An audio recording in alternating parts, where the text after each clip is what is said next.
এখানে মূল উদ্দেশ্য হচ্ছে একটাই, যে সাধারণ মানুষের সঙ্গে ঈদ উৎসব যেন আমরা করতে পারি, বা যারা আছে আমাদের এই জনপদের মানুষ তাদের সবাইকে পাশে থাকা বা তাদেরকে একটু সহযোগিতা করা।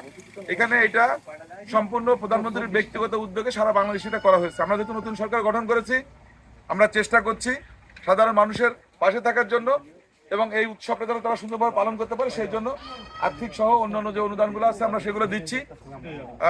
হয়তো পরিমাণ সামান্য, আর এই ইউনিয়নের যাতে জনসংখ্যা কম সেই হিসেবে হয়তো একটু কম আসছে।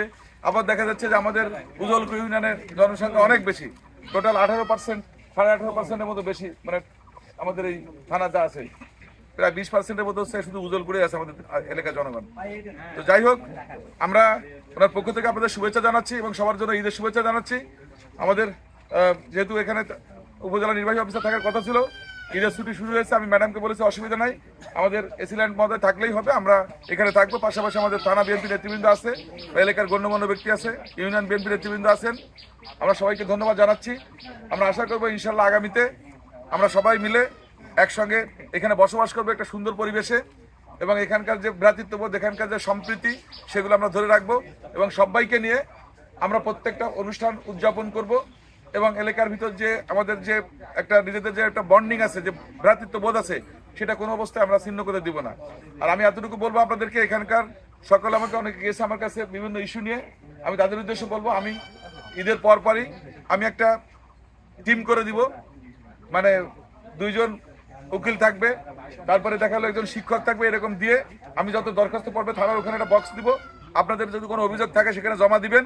আমি 7 দিন পরে এটা যাচাই বাছাই করে প্রথমে আমাদের যারা এক্সপার্ট আছে তাদেরকে যাচাই বাছাই করবো কোনটা সঠিক, যেটা সঠিক সেটাই করা হবে, কোনো লোকের প্রতি কোনো অবিচার করা হবে না। এই ব্যাপারে কোনো নিশ্চিত থাকতে পারেন যে প্রত্যেকটা ইস্যু দেখা হবে, ব্যক্তিকে দেখা হবে না।